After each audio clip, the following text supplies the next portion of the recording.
She saved a little boy who was almost hit by a car, only to discover that he is the son of the millionaire from her last night's romance. The glass of the cup trembled slightly beneath Scarlett Silver's fingers as she watched the amber liquid dance gently. The Platinum Lounge, one of Boston's most exclusive bars, was certainly not your usual setting. The soft lights reflected off, the mirrored surfaces creating an ethereal atmosphere that seemed to envelop each customer in their own bubble of mystery. "You need to stop looking at that glass like it's going to explode." Madison, her best friend since high school, poked her arm gently. "It's your birthday, Scar. You deserve a night of luxury." Scarlett nervously adjusted her borrowed black dress, her only concession to Madison's insistence that she dress like a princess, if only for one night. As a maid, her days were filled with practical uniforms and comfortable shoes, not high heels, and party dresses. "I don't know if I belong here, Mad," Scarlett whispered, her gaze roaming the sophisticated surroundings. "I have an important interview tomorrow. Maybe we should—" Her words were interrupted when a tall man accidentally dropped her bag. As he bent down to help her gather her belongings, their eyes met. Ocean-deep blues met warm browns, and for a moment, the world seemed to stop. "Alexander Pierce," he introduced, himself, his deep voice carrying a note of sincere regret. "Allow me to make up for my clumsiness by purchasing your next drink." Madison discreetly walked away, leaving the two alone. The next few hours passed like minutes as they talked about everything and nothing. Alexander was different from the men Scarlett used to know. There was a vulnerability in his eyes that contrasted with his confident executive stance. After a few glasses of wine, tongues loosened. Alexander spoke about his 6-year-old son, Oliver, and how the loss of his wife 2 years ago had changed him. "Sometimes I wonder if I'm doing it all wrong," he confessed, his fingers playing with the ring he still wore. "Oliver deserves better than a father who can barely balance meetings with school schedules." Scarlett felt her heart sink. "Children are more resilient than we think," he replied softly, thinking back to his own childhood. "They don't need perfection, just genuine love." The night progressed, and with it came an unexpected intimacy. They only exchanged first names, as if preserving the mystery could protect that magical moment from the reality that awaited them outside. When they said goodbye, they didn't exchange numbers, just smiles that carried unspoken promises. The next morning, Scarlett walked through the streets of the elegant Beacon Hill neighborhood, her heart still light with memories of the night before. The address on her phone indicated an imposing mansion where she would interview for a housekeeper position. It was an opportunity that could change his life: better salary, decent working conditions, a chance to save for the college he always dreamed of attending. It was then that his world turned upside down. A childish scream cut through the air, and, without thinking, Scarlett saw a small boy running towards the street chasing a ball. The car approaching at high speed would not have time to stop. Her body moved on instinct. Years of caring for children in the homes where she worked turned protection into reflex. The impact against the asphalt was strong, but she had managed to wrap the boy in her arms, rolling to the sidewalk safely. His heart beat wildly as he checked to see if the child was okay. "Oliver!" a familiar voice shouted, making his blood run cold. Alexander, no, she realized with a shock, Alexander Pierce, the powerful CEO whose mansion she was about to visit for an interview, was running towards her, panic evident on his usually composed face. "Daddy, she's an angel," Oliver exclaimed, still hugging Scarlett. "She saved me." Alexander's eyes widened as he recognized her, a mixture of emotions crossing his face: relief, surprise, and something deeper that she couldn't decipher. "Scarlett," he whispered, as if he feared she would disappear. I have an interview," she stammered, trying to compose herself as she stood up, ignoring the pain in her scraped knee. "For the position of housekeeper." The silence that followed seemed to carry the weight of 1,000 unspoken words. The confidences exchanged the night before, lulled by the wine and the protective darkness of the bar, now seemed to float between them in broad daylight. Oliver tugged on his father's sleeve. "Can we have her, please? She's magical." Alexander ran a hand through his hair, a gesture that Scarlett already recognized as a sign of nervousness. The social barriers that separated them seemed even more insurmountable in broad daylight. She was a maid. He was one of Boston's most powerful businessmen. The night before had been a fairy tale, but reality was now knocking on the door with full force. "I think we need to talk," Alexander finally said, his professional voice masking the turbulence of emotions in his eyes. "Please come in. I believe we have an interview scheduled." As she followed father and son into the mansion, Scarlett felt the weight of each step. In less than 24 hours, his life had turned upside down. Fate had a peculiar sense of humor, she thought, turning a magical night into a morning that would change everything. What none of them knew was that this was just the beginning of a story that would defy all their expectations and prejudices, proving that sometimes modern fairy tales begin not with once upon a time, but with a chance meeting in a classy bar and an act of courage on a spring morning in Boston. The inside of the Pierce mansion was exactly as Scarlett imagined it would be, stately, elegant, and somehow lonely.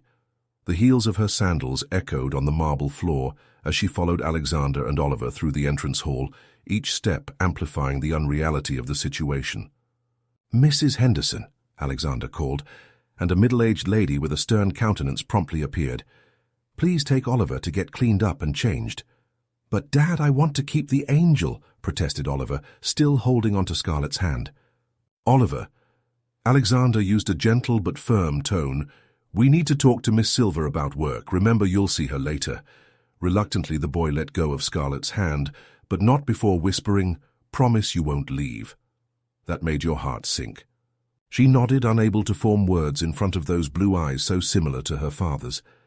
Alexander led her to his office, an impressive room with floor-to-ceiling bookshelves and a panoramic view of Boston. The silence between them was filled with unresolved tension from the night before. "Your resume is impressive," he began, picking up a folder on the mahogany desk.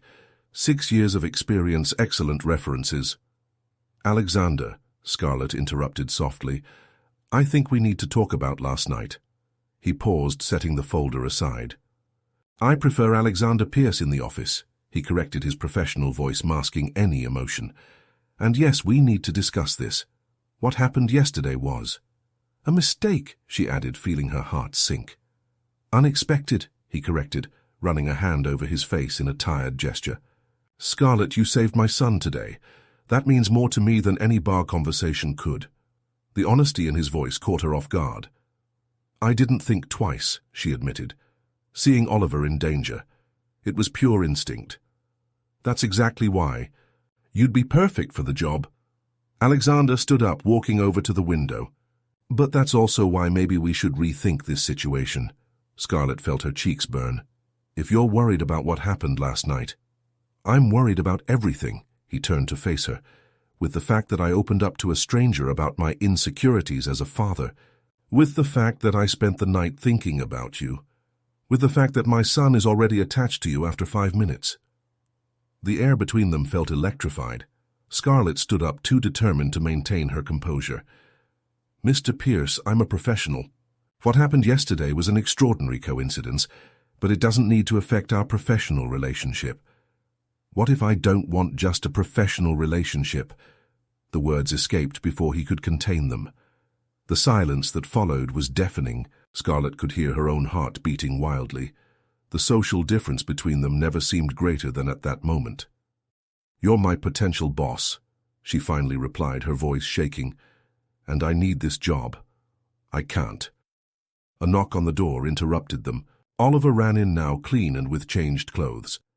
"Dad, can I show Scarlett my room, please?" Alexander exchanged a look with Scarlett, and she could see in him the same conflict she felt. The desire to keep things professional, fighting something deeper, more dangerous. "So of course, champ," he replied, keeping his voice controlled.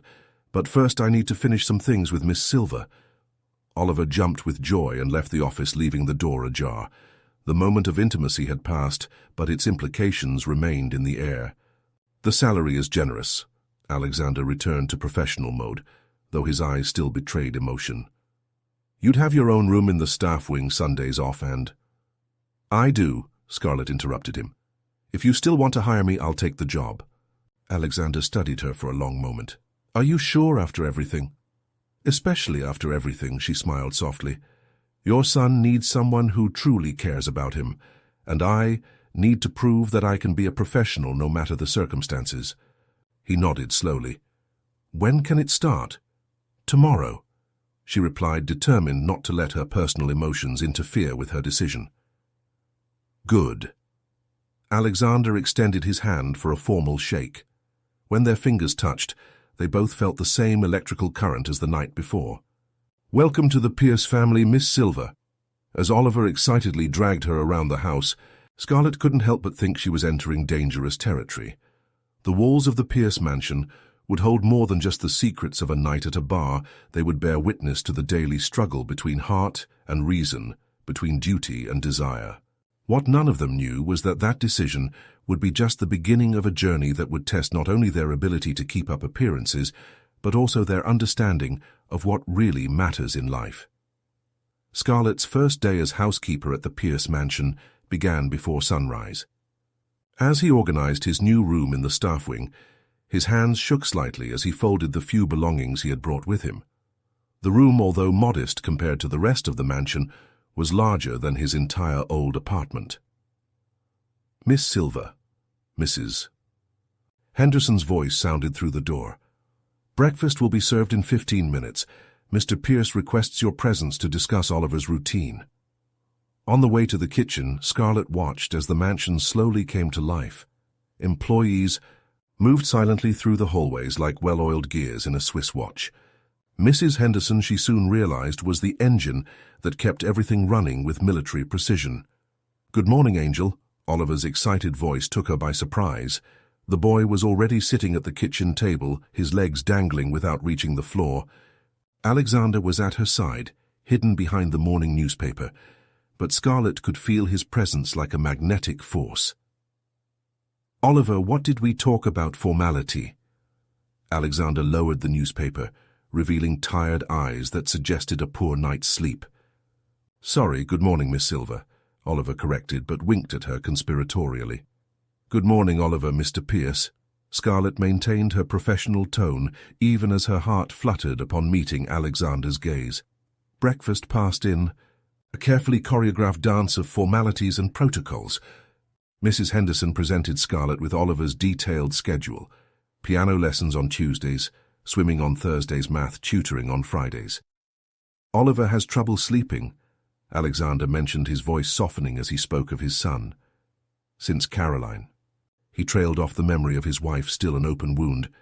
I see, Scarlett replied softly. Maybe we can create a new nighttime routine, something that makes you feel safe. Can you tell me stories? Oliver interrupted hopefully. Like the princess who works undercover in the castle. Alexander choked on his coffee, and Scarlett felt her cheeks burn. Oliver's innocent observation hit too close to the reality of his situation. Oliver, finish your coffee, we're going to be late for school. Alexander stood up abruptly, adjusting his tie in a nervous gesture.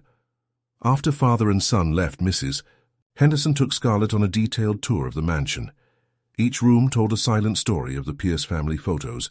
Of Caroline still decorated the walls, her radiant smile frozen in time. Oliver's room is his main domain, Mrs. Henderson explained, opening the door to a room that looked like something out of a children's decor catalogue. But he has nightmares. He often looks for his father at night. What about Mr. Pierce? Scarlett couldn't hold back the question. How does he deal with it? Mrs. Henderson studied her for a moment. He tries. But running a company and raising a child alone, some nights I find him in the office working until dawn. The day passed in a whirlwind of activity. Scarlett memorized schedules, food preferences, medication routines, but it was Oliver's return from school that really tested his ability to maintain professional boundaries. Scarlett. He ran to her as soon as he walked through the door, completely ignoring protocol. Look what I drew today. The drawing showed 3 stick figures, a tall man, a boy and a woman, with what looked like wings. It's our family, he explained proudly. Daddy, me and you, my guardian angel. Scarlett's heart sank. Oliver, darling. She knelt down to be at his level. You know I'm just your housekeeper, right? The boy's eyes filled with tears. But you saved my life, And Dad smiled last night, he really smiled. He hasn't smiled like that since. Oliver. Alexander's voice sounded from the door, making them both jump. He had arrived early still in his impeccable suit, his expression unreadable. Mr. Pierce, I was just...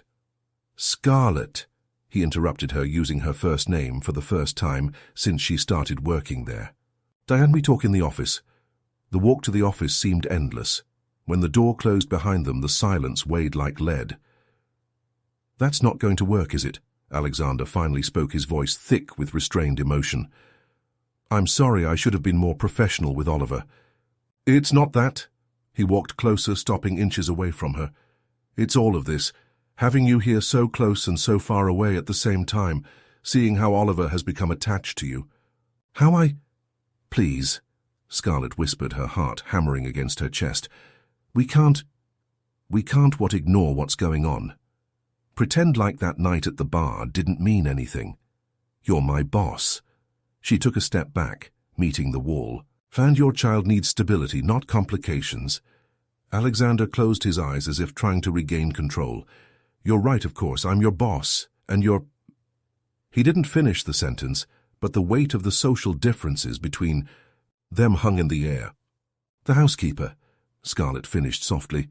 It's what I am, and it's what I need to continue to be, for Oliver. The boy's name seemed to break something in the air between them. Alexander backed away, running a hand through his hair in frustration. Tomorrow he has a piano performance at school. He changed the subject abruptly. I wish you would. Of course, Mr. Pierce. Scarlett resumed her professional tone, ignoring the pain in her chest. I'll be there. When she left the office, her legs were shaking. In just one day, the walls he had tried to build between his heart and his duties were already showing dangerous cracks. In the hallway, the drawing of Oliver in his hand seemed to weigh a ton, 3 stick figures dreaming of a family that couldn't exist.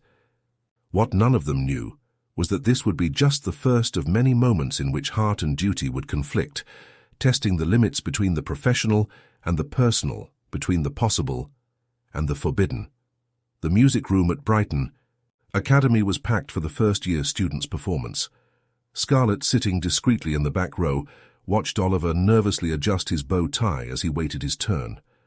Across the auditorium, Alexander chatted with other parents, his impeccable suit and confident stance masking the anxiety she had already learned to recognize in his subtle gestures. He's been practicing the play all week, whispered Mrs. Henderson, sitting next to him. I've never seen him so determined since his mother left. Scarlett nodded silently, her heart sinking as she saw Oliver cast anxious glances into the audience, searching for familiar faces. When his eyes met hers, a smile lit up his little face and he waved discreetly. Next presenter, Oliver Pierce, performing Beethoven's Für Elise, the piano teacher announced. Silence took over the auditorium as Oliver walked to the piano. Her small hands hovered over the keys for a moment of hesitation. It was then that he looked back at Scarlett, who smiled encouragingly and began to play. The first notes came out hesitantly, but soon gained confidence. Scarlett noticed Alexander straighten up in his chair, his eyes fixed on his son with a mixture of pride and melancholy. She knew from her late-night conversations with Oliver over the last week that Caroline used to play this same song to put him to sleep. Suddenly a dissonant note broke the harmony. Oliver froze, his hands shaking over the keys. The whisper from the audience was like a sharp wind, and Scarlett could see the panic rising in the boy's eyes. Without thinking twice, she got up and walked silently to the piano. Take a deep breath, darling, she whispered, positioning herself next to him. Remember what we practiced, count to 3, and start over from that part. Oliver nodded, closing his eyes for a moment. When he reopened them, his hands returned to the keys with renewed determination. The music flowed again, stronger and more assured than before. Scarlett remained at his side, turning the pages of the sheet music and offering her comforting presence. When the last note echoed through the auditorium, the silence was broken by a wave of applause. Oliver practically jumped off the piano bench to hug Scarlett, burying his face in her dress. You did it, my angel, she whispered before realizing her slip-up with the affectionate nickname. But Oliver just tightened the hug, his small hands gripping the fabric of her dress as if she were his anchor in the world. Miss Silver, Alexander's Voice sounded nearby, making her straighten up. "Could you give us a moment?" Scarlett nodded gently, disentangling herself from Oliver's embrace. As he walked away, he could hear Alexander comforting his son, his soft words filled with pride and love. The rest of the presentation passed in a blur. At the reception that followed, Scarlett maintained an appropriate distance, watching from afar, as Oliver received congratulations from teachers and classmates. However, his eyes continued to search for Alexander involuntarily, finding him already looking in his direction more times than he would like to admit. "You have a special way with him," commented a voice at his side. It was the piano teacher, Mrs. Matthews. "Oliver hadn't played that song since he lost his mother. Caroline was one of my best students." "I didn't do anything big," Scarlett replied modestly. "Oliver is an extraordinary boy." "Yes, he is," the teacher smiled, "but he needed someone to help him believe that again. I see the Pierce family has found that person." Before Scarlett could respond, Oliver ran up to them, followed by Alexander. "Scarlett, Mrs. Matthews said I can play in the winter recital," exclaimed Oliver, his eyes shining with excitement. "Oliver," Alexander chided softly. "Miss Silver." "Sorry," the boy mumbled, but his smile didn't lessen. "Miss Silver, you're going to help me practice, aren't you?" Scarlett looked at Alexander, seeking his approval. He nodded slightly, a half-smile playing on his lips. "Of course I will, Oliver," she replied, maintaining a professional tone. "If your father agrees, we can include practice sessions in your routine." The way back to the mansion was filled with Oliver's excited chatter about his upcoming performances. In the front seat of the SUV, Scarlett could feel Alexander's occasional glance in the rearview mirror, each meeting of their eyes carrying the weight of unspoken words. That night, after putting Oliver to bed with a story about a brave little pianist, Scarlett ran into Alexander in the hallway. "Thank you," he said simply, "for what you did today." "It's my job," she replied automatically. "No, it's not." Alexander took a step towards him. "Your job is to take care of his basic needs. What you do goes far beyond that." The air between them grew thick with unrealized possibilities. Scarlett could feel her heart racing, betraying her apparent professional calm. "Senior Pierce." "Alexander," he corrected softly, "at least when we're alone." "We shouldn't be alone," she replied, her voice barely above a whisper. The sound of approaching footsteps made them quickly move away. Mrs. Henderson appeared in the hallway, her eyebrows rising slightly as she noticed the tension in the air. "Excuse me," Scarlett muttered, escaping to her room in the staff wing. Alone, she pressed her back against the closed door, letting out a shaky breath. In just 1 week, the lines I had sworn to keep became increasingly blurred. Oliver's music still echoed in his ears, a bittersweet melody that seemed to mirror his own situation, an imperfect harmony seeking its resolution. Oliver's piano performance triggered a series of subtle shifts in the dynamics of the Pierce mansion. Over the next few weeks, the afternoons were filled with the sound of hesitant notes as Scarlett helped the boy with his practices, always under the watchful eye of Alexander, who often found excuses to work on his laptop in the music room. A particularly rainy October afternoon, while Oliver was practicing his new play, Mrs. Henderson hurriedly entered the room. "Mr. Pierce, your mother just arrived." Alexander stood up abruptly, his face losing color. She didn't say she was coming. "Grandma Victoria." Oliver abandoned the piano, running to the entrance hall. Scarlett watched fascinated as an elegant woman in her 60s entered the room.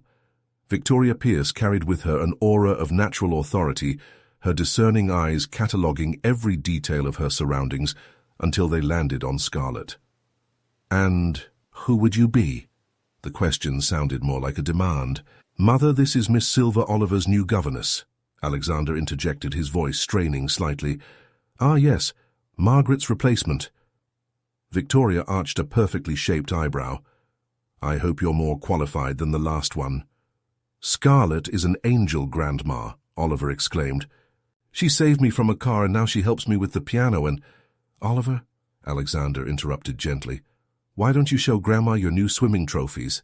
As the boy dragged his grandmother to his room, Scarlett began to discreetly leave. "Scarlett," Alexander called her using her first name when they were alone, as was happening more often. I'm sorry about my mother, she might be. Intimidating, Scarlett added with a small smile. I was going to say difficult, but that works too. He ran his hand through his hair, a gesture she already associated with her moments of anxiety. She never fully got over Caroline's death. She doesn't think anyone is good enough to take care of Oliver. She cares about you, Scarlett replied softly. It's understandable. Miss Silver. Victoria's voice cut through the moment, making them instinctively pull away. I would like to discuss some details about my grandson's education.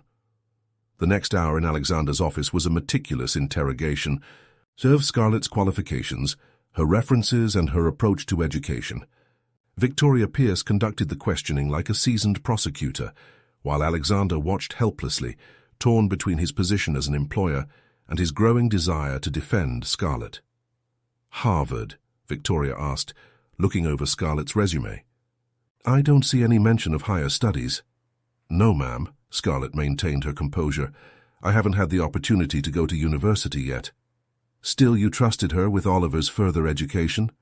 Victoria turned to her son, disapproval evident in her voice. Mom? Alexander finally interjected, his voice firm. Scarlett has done an exceptional job. Oliver is happier and more confident than he has been in years. Happiness doesn't pay the bills, honey. Caroline had degrees from Yale. The silence that followed was deafening. Scarlett could feel the weight of Caroline's name in the air, like a ghostly presence that had never truly left the mansion. Excuse me. She stood up gracefully. I need to get Oliver ready for his swimming lesson. In the hallway, Scarlett leaned against the wall for a moment, breathing deeply. Alexander and Victoria's muffled voices continued to argue in the office. She's not like the others, Mom. Exactly my point, Alexander. Aren't there enough rumors about your questionable choices? After Caroline's death, now you hire an unqualified housekeeper who is clearly— Don't finish that sentence. Alexander's voice sounded dangerously controlled. Scarlett walked away quickly, her heart beating wildly.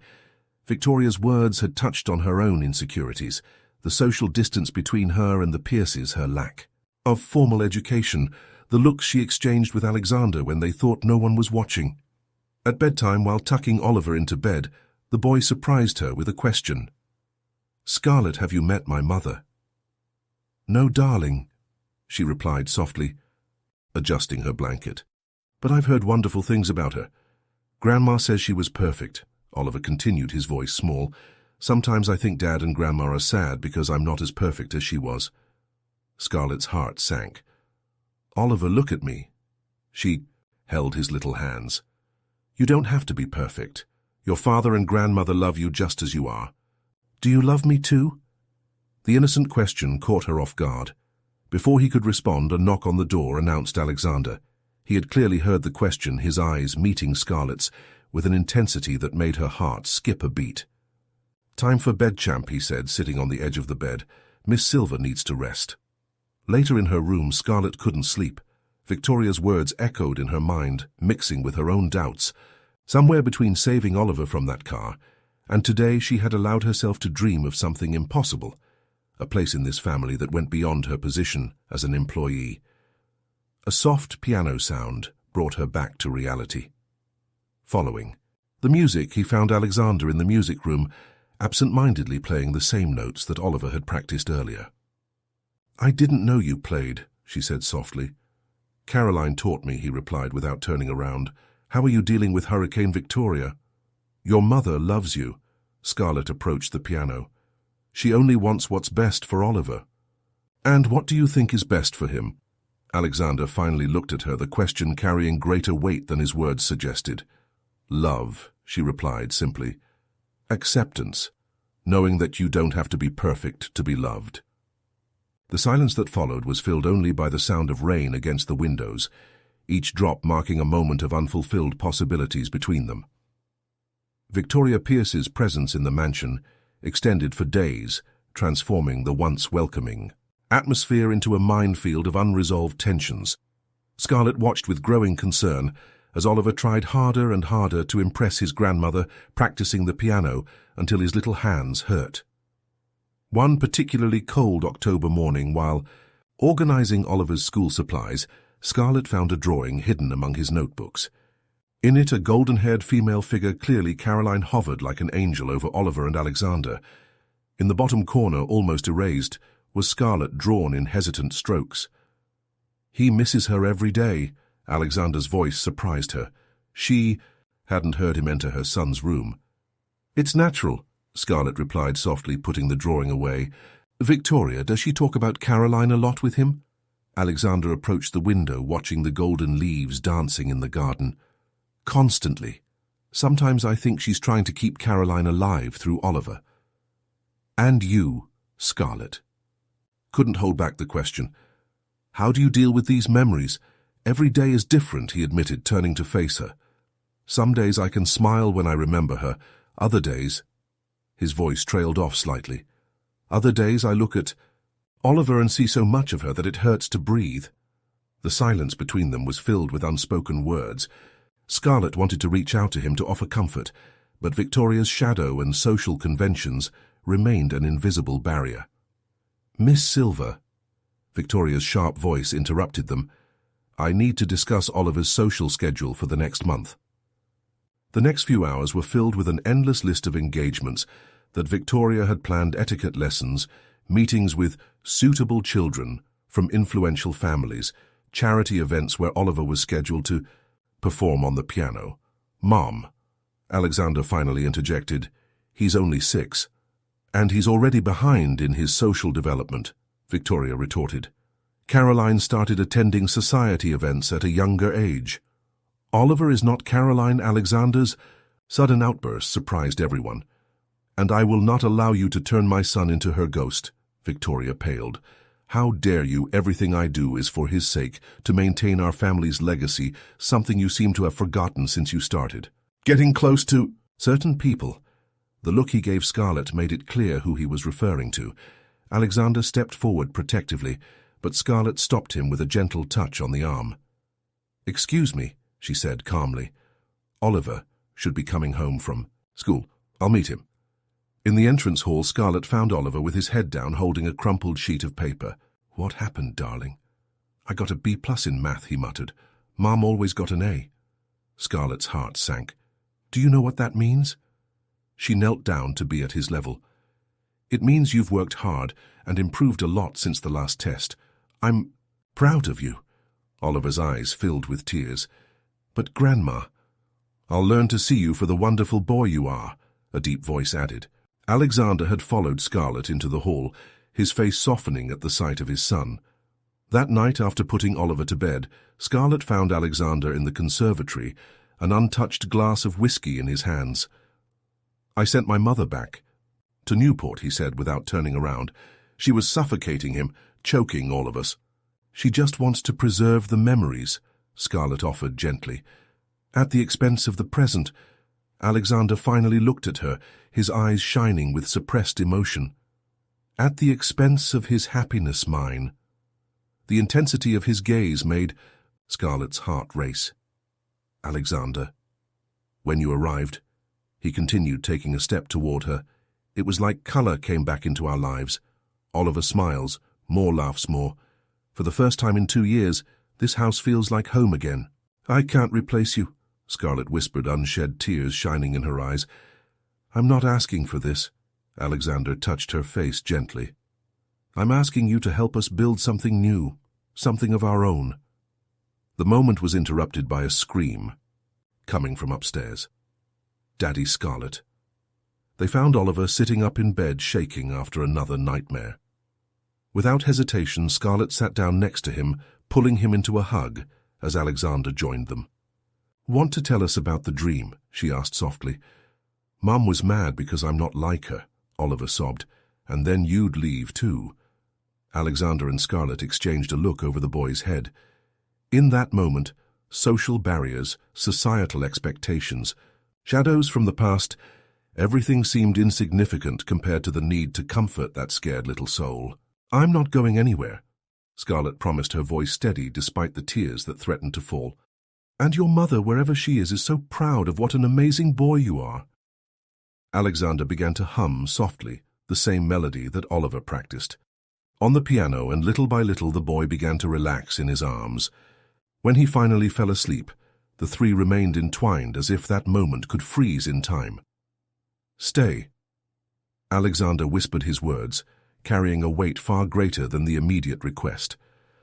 And that night, as the shadows of the past danced, with the promises of the future, Scarlett realized that sometimes love doesn't follow society's rules. Sometimes it just happens, filling the empty spaces with a light that no shadow can completely erase.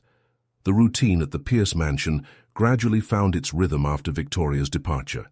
However, his visit left subtle marks, especially on Oliver, who now compared his every achievement with the stories he had heard about his mother. Scarlett watched with growing concern as the boy demanded more and more.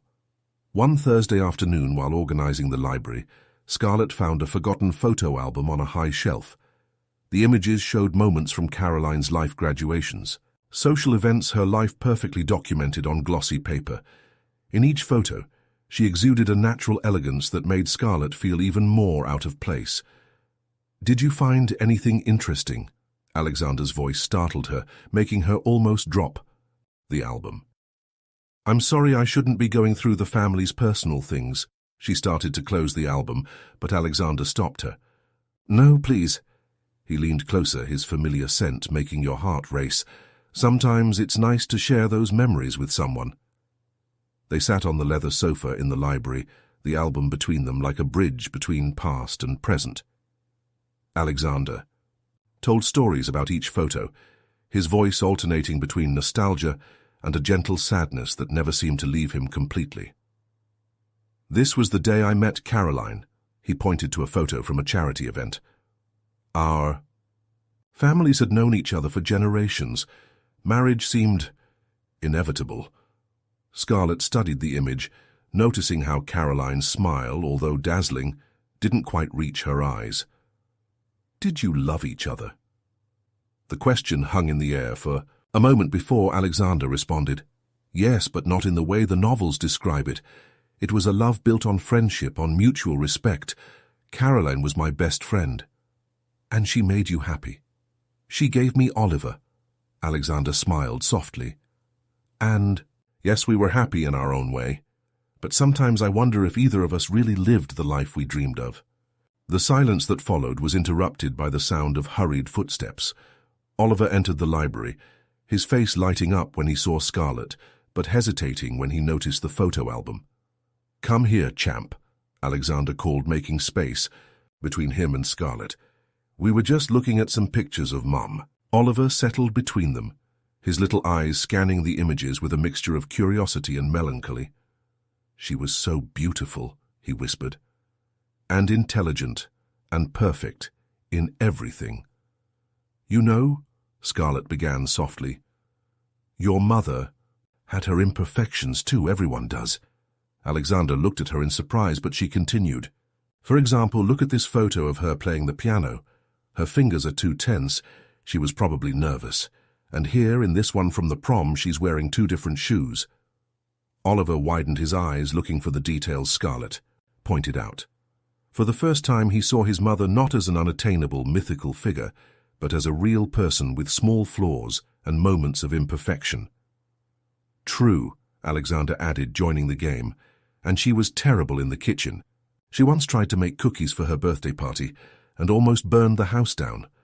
Oliver laughed, a pure sound that filled the library with life. "Like the cookies Scarlett burned last week." "Exactly." Scarlett feigned indignation, tickling him. "And at least mine were still edible, sort of." The afternoon turned into evening, as they continued sharing stories, some about Caroline, others about their own experiences. Gradually, Caroline's memories began to intertwine with the present in a gentler, less oppressive way. Later, after putting Oliver to bed, Scarlett found Alexander in the office working on some documents. "Thank you," he said without looking up, "for what you did today." "I didn't do anything big." "Yes, you did." Alexander finally looked at her. "You're helping Oliver see that he doesn't have to live in the shadow of a ghost. You're helping us remember her in a more human way." Scarlett approached the table, her heart pounding. "Alexander, about what happened in the winter garden. I don't regret it," he interrupted, standing up. "Nothing I said or felt." But your mother is right about one thing. Scarlett took a step back. There's a world of difference between us. You're Alexander Pierce, CEO of one of Boston's biggest companies. I'm just the woman who brought light back into our lives, he added, closing the distance between them. The person who makes Oliver genuinely laugh for the first time in years, who makes me want to be more than just the Pierce heir. What about society? Your friends, your family? I've lived a life trying to please everyone. Alexander touched her face gently. Maybe it's time to find out what really makes me happy. The moment was interrupted by the sound of the telephone. It was Victoria calling to check that Oliver had attended all the extra classes she had scheduled. The reality of the outside world invaded the office like a cold draft, reminding them of the barriers they still had to face. That night, alone in her room, Scarlett looked out the window at the gardens of the Pierce mansion. Autumn leaves danced, in the wind free from any social constraints or expectations. If only the heart could be as simple as the leaves, she thought, letting herself be carried wherever the wind took her. The first snow of November was falling gently over Boston when Scarlett received the news that would change everything. Madison. Her best friend had gotten her a full scholarship to the University of Massachusetts, the dream Scarlett had been putting off for years to help her family. You have to accept it, Madison insisted during their weekly meeting at the cafe near the Pierce mansion. It's your chance to finally study pedagogy. Scarlett absent-mindedly stirred her coffee, watching the snowflakes outside the window. I can't just abandon Oliver. He's already lost too many people in his life. What about you? How much longer are you going to put off your dreams? Madison leaned across the table. Besides, we all know it's not just Oliver you're hesitating about. The blush on Scarlett's cheeks confirmed Madison's suspicions. The last few weeks at the Pierce mansion had been a delicate dance between the professional and the personal, with moments of intimacy, followed by cautious retreats. Alexander and I— It's complicated, Scarlett admitted. After Victoria's visit, things were different. He's more closer. And that scares you. It terrifies me, Scarlett confessed. Not because of what I feel, but because of what it means. You saw how his mother reacted. Imagine the rest of Boston society. Before Madison could respond, Scarlett's phone buzzed with a message from Alexander. I need you at the mansion. It's about Oliver. A hurried return revealed a feverish Oliver, curled up in his bed, with eyes bright with tears. I don't want to go to the recital, he muttered when Scarlett entered the room. Alexander was sitting on the edge of the bed, clearly torn between his professional obligations and the need to care for his son. I have an important meeting with investors in an hour, he explained, running a hand through his hair in frustration. Go, Scarlett said softly. I'll take care of him. The next few hours were filled with cold compresses, whispered stories, and moments of quiet comfort. Between doses of medication, Oliver revealed the real reason for his anxiety. What if I mess up at the recital? Grandma Victoria will be there, he sniffed. Mommy was never wrong. Scarlett sat closest, adjusting the blankets. Do you know what your mother and I have in common? Oliver shook his head. We both make mistakes, lots of them. The difference is that we learn from them and keep trying. Same. Oliver's eyes sparkled with interest. Remember when I burned the cookies? I didn't give up. I tried again and again until I got it right. She smiled. Sometimes our mistakes make us stronger. When Alexander returned hours later, he found Oliver sleeping peacefully, his fever finally breaking. Scarlett was sitting in the armchair next to the bed, a storybook forgotten in her lap. How is he? Alexander whispered, moving closer.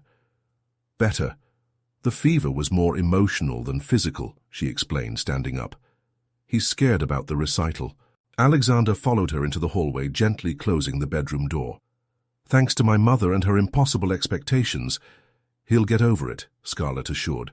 But you need to know that it's okay not to be perfect. How do you do that? Alexander asked, his voice soft. How do you always know exactly what he needs to hear? Maybe because I understand what it's like to try to meet impossible expectations, she replied, thinking about the scholarship awaiting her answer. Alexander took a step towards him, closing the space between them. Scarlett, I got a full scholarship, she blurted out abruptly, To the University of Massachusetts, starting next semester. The silence that followed was deafening. Alexander stepped back slightly, processing the information. Will you accept? I don't know, she admitted. It's my dream. But now I have other dreams too, she whispered, her eyes meeting. Alexander touched her face gently, his thumb tracing her cheek. I don't want to be the reason you give up on your dreams. What if I'm not giving up? Scarlett replied, her heart pounding. What if you're just choosing a different dream? The moment was interrupted by the sound of footsteps in the hallway. They quickly separated, but not before Mrs. Henderson saw them. The older housekeeper just raised an eyebrow, her lips curling into a knowing smile before continuing on her way.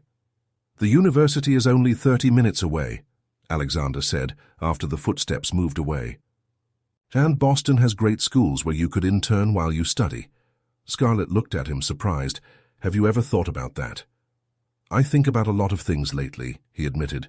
How life can change when we least expect it. How some people come into our lives and change everything. Before Scarlett could respond, a soft call came from Oliver's room.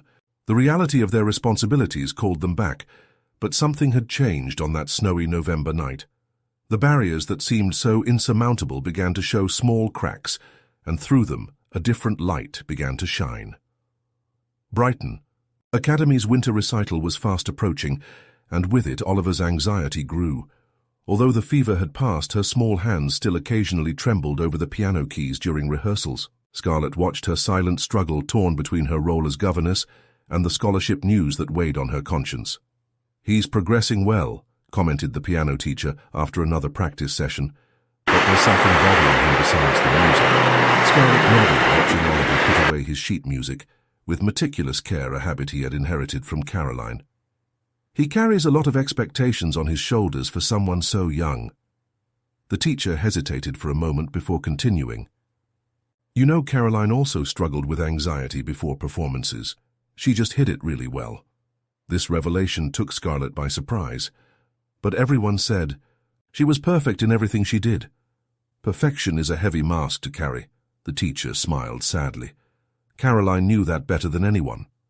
That afternoon, while helping Oliver with his homework, Scarlett noticed an elegant envelope on Alexander's desk, an invitation to the Boston Historical Society's annual winter ball scheduled for the same night as the recital.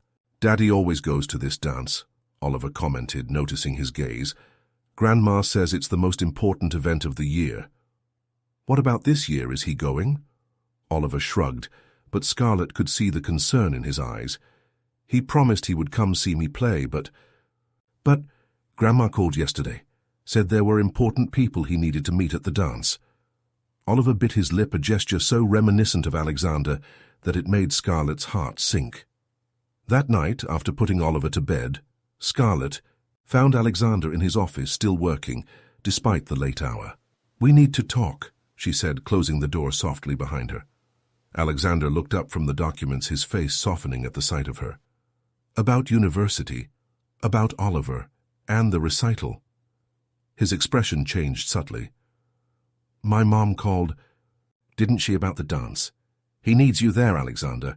Scarlett approached the table. Boston Society more than needs one more Pierce at its annual ball. It's not that simple. He ran a hand through his hair in frustration. There are important contracts at stake, connections that could affect the company's future. What about your son's future? The words came out harsher than she intended. The silence that followed was heavy. Alexander stood up, walking to the window, where the snow continued to fall gently. Sometimes I wonder what Caroline would do, he admitted quietly. She always knew how to balance these things better. Maybe because she understood the weight of expectations, Scarlett replied, remembering the conversation with the piano teacher. And maybe it's time to break some cycles. Alexander turned to face her, his eyes searching hers in the dim light of the office. How do you do that? What, see through all the layers straight to the heart of the matter? He took a step towards her. That's why the idea of you going to university scares me so much. Oliver, we need you here. Scarlett's heart quickened at the closeness and honesty in his words. I can do both, she whispered. Study and stay here if you want. And what do you want, Scarlett? Alexander was so close now that she could feel the heat of his breath. Not as a governess, not as a student, but as yourself. The question hovered between them, loaded with unspoken possibilities and fears. Before Scarlett could respond, distant thunder shook the windows, and seconds later, hurried footsteps in the hallway announced Oliver's arrival. "Daddy, Scarlett." The small voice shook slightly with another thunder. They broke apart instinctively. When Oliver entered the office, his eyes wide with fear. Without hesitation, Scarlett opened her arms and he rushed into her embrace. "How about a story?" she suggested, exchanging a meaningful look with Alexander. "About a princess who discovered that being brave doesn't mean not being afraid, but facing. Anyway." As she led Oliver back to his room, Scarlett could feel the weight of Alexander's gaze on her back. Some decisions, she realized, were like the snow outside, silent in their arrival, but with the power to completely transform the landscape as we knew it.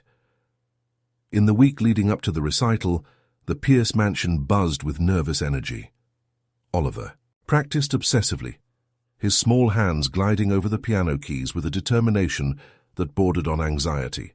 Scarlett watched his dedication with a mixture of pride and concern, especially when she noticed the furtive glances he stole at Caroline's portrait in the hallway.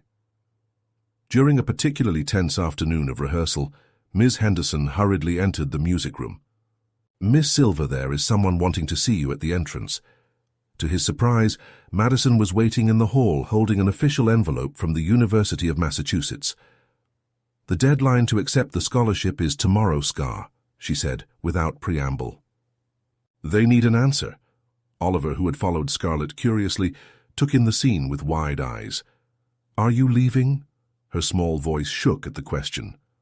"Oliver, why don't you go back to the piano?"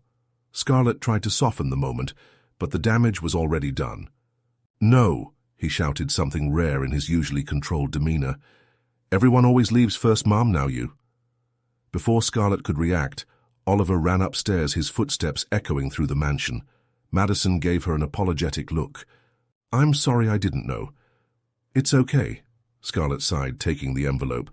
"I needed to face this at some point." After saying goodbye to Madison, Scarlett went up to Oliver's room, finding him curled up in his bed, hugging the stuffed bear that Caroline had given him for his last birthday. "Can I come in?" she asked softly. When he didn't respond, she sat on the edge of the bed. "You know, sometimes people need to follow their dreams to become the best version of themselves." "How did Mum follow her dream of being a pianist?" Oliver muttered through tears. The question took Scarlett by surprise. "Did your mother have other dreams besides the piano?" Oliver nodded slowly. "I found a diary of hers. She wanted to travel the world, play in different places, but Grandma said a Pierce needs to keep traditions." Scarlett's heart sank at this revelation. Caroline apparently had struggled with her own battles between duty and desire. "Oliver," she began gently, "if I go to university, it doesn't mean I'm abandoning you.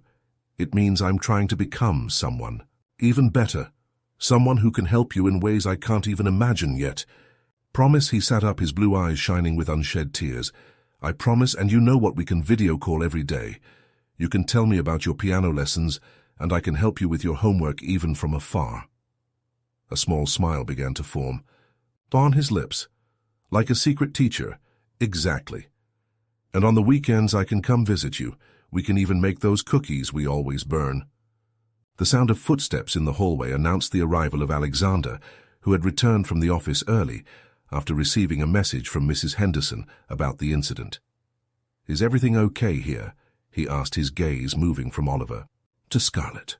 "Daddy," Oliver called, surprising them both with his seriousness.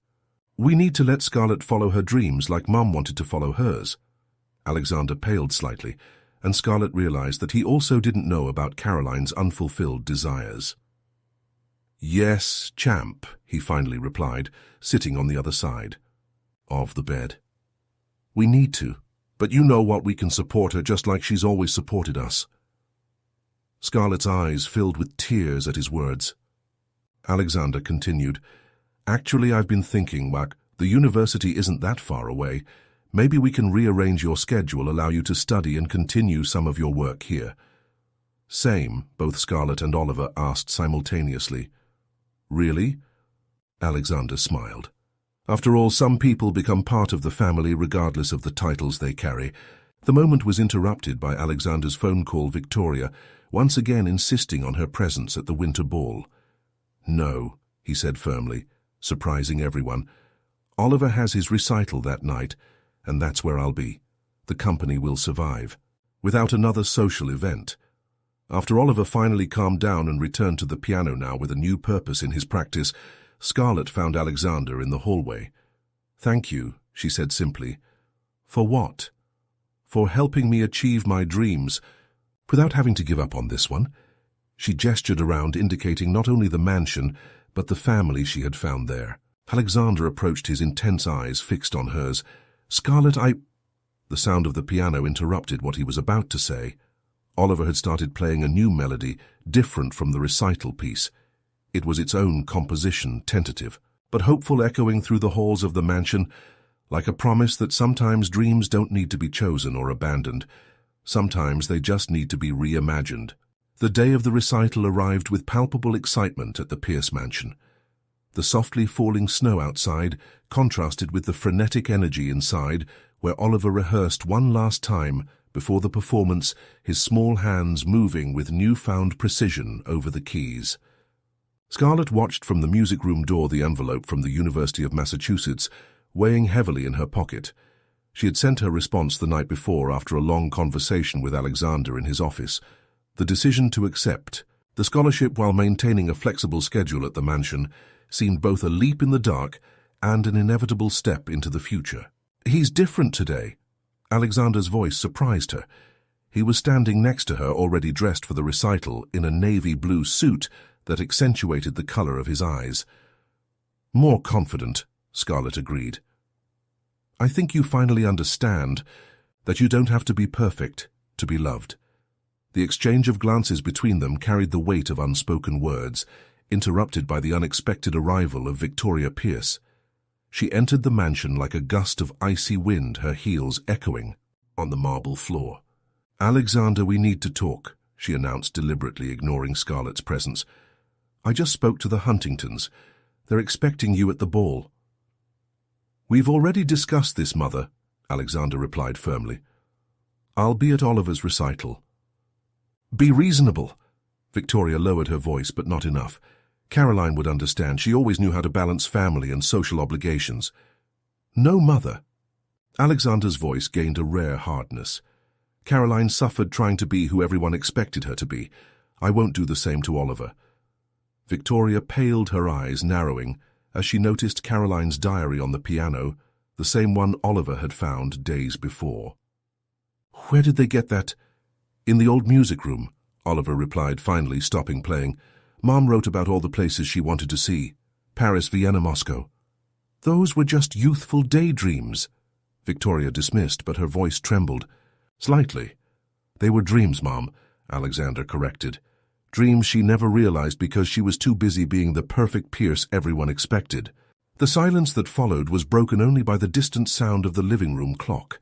Victoria looked at her grandson, at the diary, and finally at Scarlett, as if connecting invisible dots. "It was you," she accused.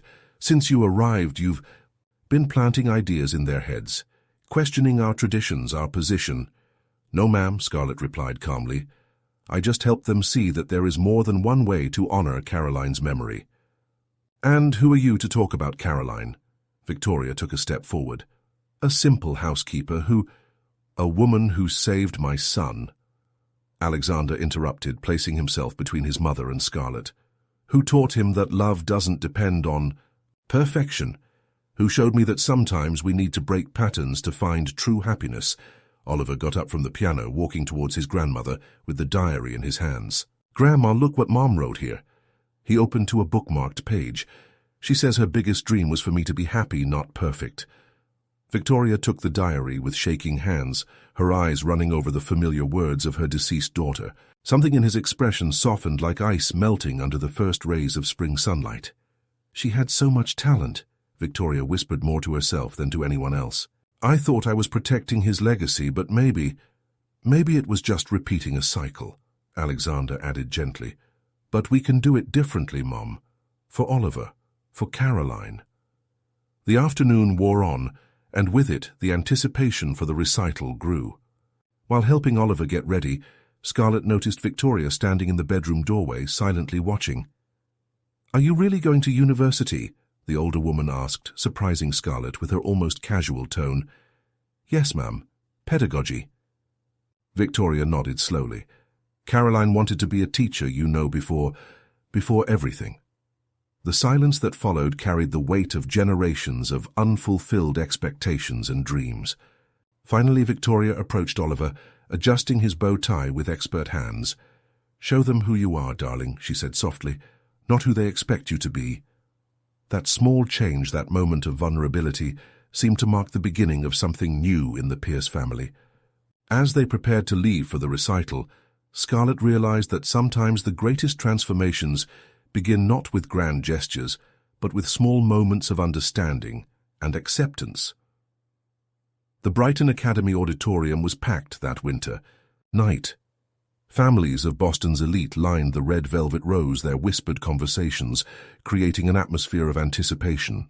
In the front row, Alexander and Scarlett flanked Oliver, who nervously fiddled with the sleeves of his jacket.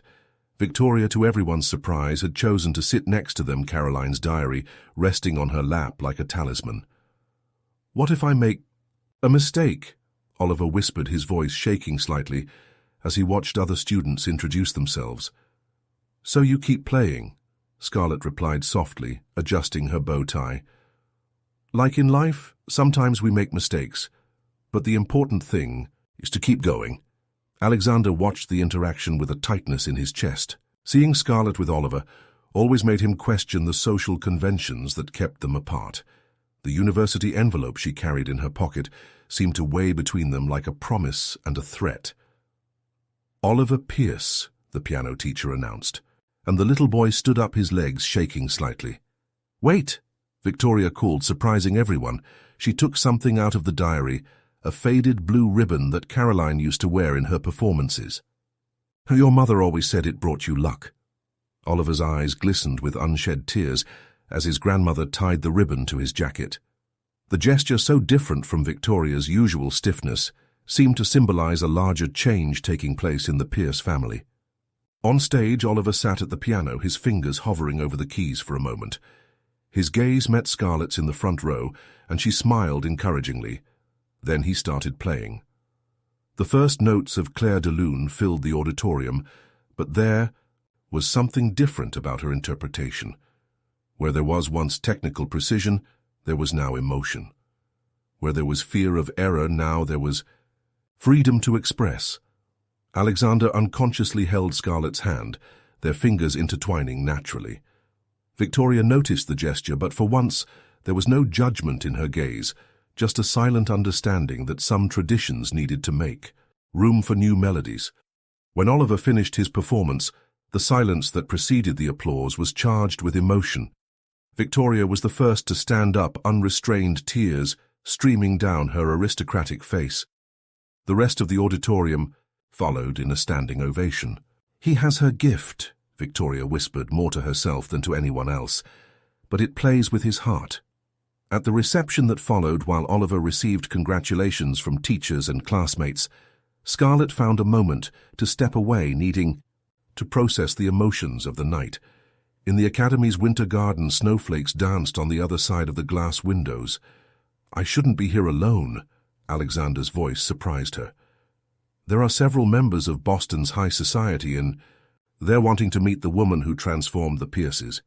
"Alexander," she turned, noticing how he had loosened his tie, a gesture that made him more human, less CEO. "We can't go on like this. In this dance, pretending there isn't a whole world of differences between us." He approached, his eyes reflecting the lights of the garden. "Do you know what I learned today watching Oliver play? That sometimes we need to rewrite the melody that others wrote for us. What about your mother society, your world? My world changed the moment you saved Oliver on that sidewalk." He touched her face gently.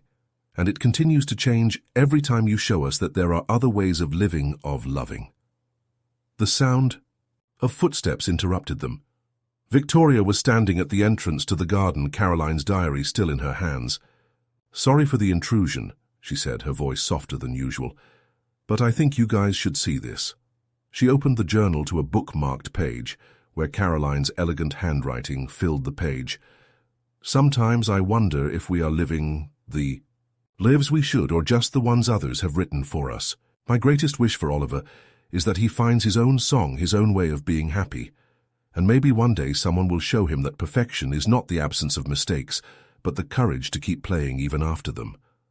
The words seemed to echo in the winter garden, carrying the weight of truths long silenced. Victoria closed the diary gently. "Caroline was always wiser than the rest of us," she said. "Perhaps it is time to honor his memory, not by preserving empty traditions, but by allowing new chords to be struck." The period between the recital and the start of the semester at the University of Massachusetts passed like a fever dream in the Pierce mansion. Scarlett divided her time between organizing her new study routine and helping Oliver explore his newfound confidence on the piano. Caroline's words, revealed through her diary, had triggered a subtle but profound transformation in the entire family. Victoria surprisingly became an unexpected ally.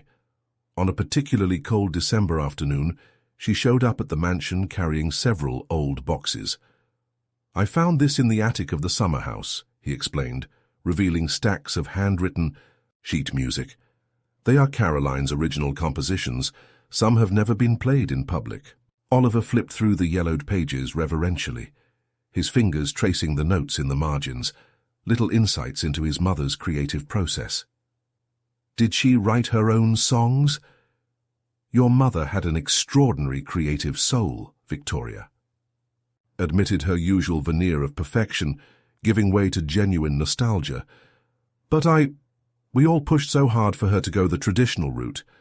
Scarlett watched the interaction from the music room door, aware of the parallel between her own situation and Caroline's.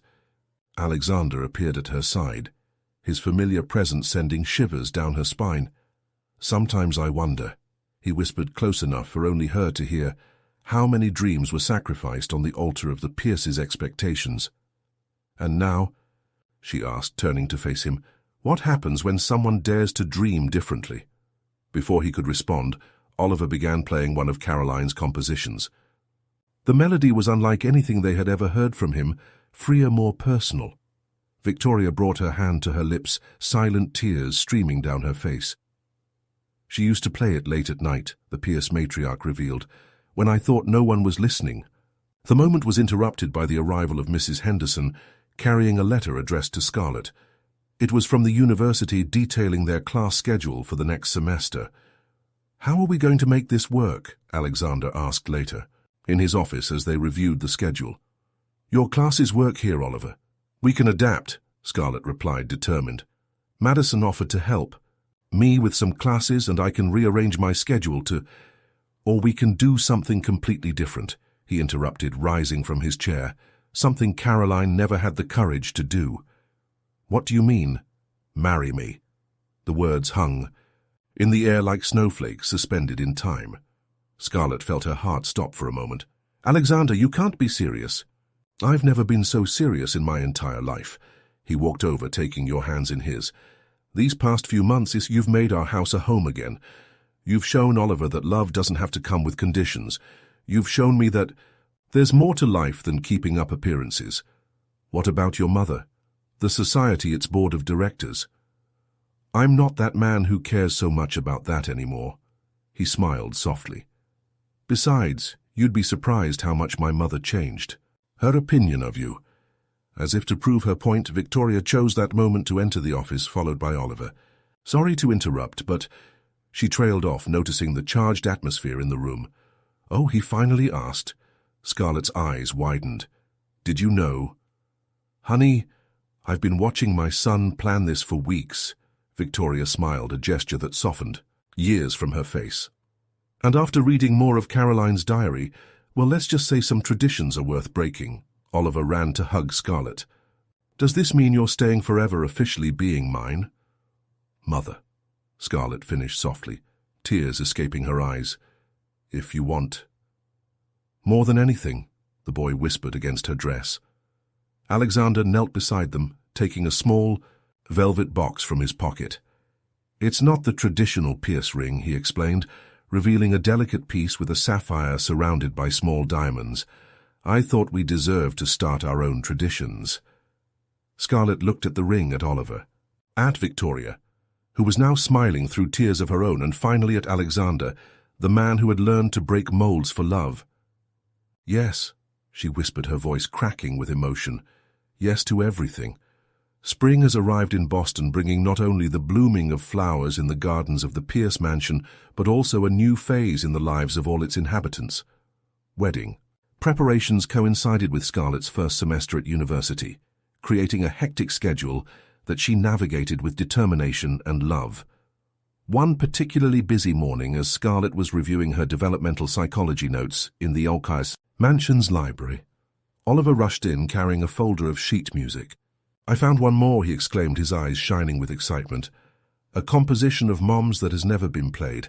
It's called New Beginnings." Scarlett smiled, closing her book to examine the sheet music. Caroline's handwritten notes seemed to tell a story of hope and transformation. In the margin, a small note caught his eye, for when Oliver finds his own music. "Can we play together at the wedding?" Oliver asked, his voice mixing anxiety and hope. "I want it to be a surprise for Daddy. It would be perfect." Scarlett hugged him, feeling how her heart overflowed with love for this little being who had become so fundamental in her life. The secret rehearsals took place during the afternoons when Alexander was in the office, with Victoria surprisingly acting as an accomplice, keeping her fiancé distracted when necessary. The Pierce matriarch's transformation was one of the greatest miracles of recent months, her toughness giving way to a softness no one had imagined possible. "You know," Victoria commented one afternoon, watching Scarlett and Oliver at the piano, "Caroline always said that music has the power to heal hearts. I think I only now really understand what she meant." The big day dawned with perfect clarity. The garden of the Pierce mansion transformed into a modern fairy tale setting. White and blue flowers decorated every surface, their petals dancing softly in the spring breeze. In the master bedroom now, hers too. Scarlett adjusted her wedding dress, an elegant model that combined simplicity with sophistication. Madison, her godmother, was putting the finishing touches on her hair when Oliver walked in, already impeccable in his little tuxedo. "You look beautiful," he whispered, his blue eyes so much like his father's, sparkling with suppressed emotion. "Like a real princess." "And you look very elegant, my little gentleman." Scarlett knelt, carefully adjusting his bow tie. "Ready for our surprise?" Oliver nodded solemnly, but before he could respond, Victoria entered the room. She stood for a moment, taking in the scene, and Scarlett noticed unshed tears in her eyes. "Caroline would be so happy," she said softly, approaching with something in her hands. "I found this among her things. I think she would like you to use it today." It was a delicate sapphire brooch, the same one Caroline wore for her most important performances. "Mrs. Pierce, I can't—" "Victoria," the matriarch corrected gently. "And yes, you can. You brought music back to this family, Scarlett, not just on the piano but in our hearts." The ceremony was intimate and emotional, with Oliver leading Scarlett down the aisle of flowers to Alexander, who was waiting for her with a look that mixed love, admiration, and deep gratitude for the destiny that had brought them together. But it was during the reception that the real magic happened. After the first chords of the newlyweds' waltz, Oliver took to the piano, surprising everyone present. His small hands began to play Caroline's composition, and when Scarlett joined him, creating a duet that filled the room with notes of love and hope, there wasn't a dry eye in the room. Alexander watched in amazement, recognizing the melody from his late wife's diary, now coming to life through their son and the woman who had transformed his existence. Victoria, sitting in the front row, held Caroline's diary to her chest, a serene smile on her face. When the song ended, the applause was deafening. Oliver rushed to hug Scarlett and Alexander, forming a small circle of love and protection that transcended blood ties or social conventions. "We're officially a family now," Oliver declared, his voice filled with childish certainty. "We always have been," Alexander replied, kissing his son's forehead before turning to his new wife. "Since that first day on the sidewalk." The party continued into the night, but for Scarlett, the most precious moments were the little details, Oliver falling asleep on Victoria's lap as she told stories about Caroline as a young girl. Madison dancing with one of the Pierce Company executives, breaking yet another social barrier. Mrs. Henderson discreetly wiping away tears as she watched the family she had helped care for finally complete. Later, when the last guests had left, Scarlett met Alexander in the conservatory, the same place where so many important conversations had taken place. "What are you thinking about?" she asked, moving closer. "How unpredictable life is," he smiled, pulling her into his arms. "How a chance meeting at a bar can change everything. And how sometimes we need to lose ourselves to find our true path," she added, thinking about her journey since that first night. The soft sound of the piano reached them. Oliver still awake, playing Caroline's song again, each note carrying promises of a future where tradition and change, past and present, could coexist in perfect harmony. "Ready for our next chapter?" Alexander asked, intertwining his fingers with hers. "With you and Oliver," Scarlett smiled, her heart overflowing with love. "Always." And so under the stars of a spring night in Boston, a new melody began, not just on the piano, but in the hearts of a family who had learned that true love knows no barriers, that sometimes the greatest miracles begin with small acts of courage, and that the most beautiful music is the one we write together. Note by note, day after day,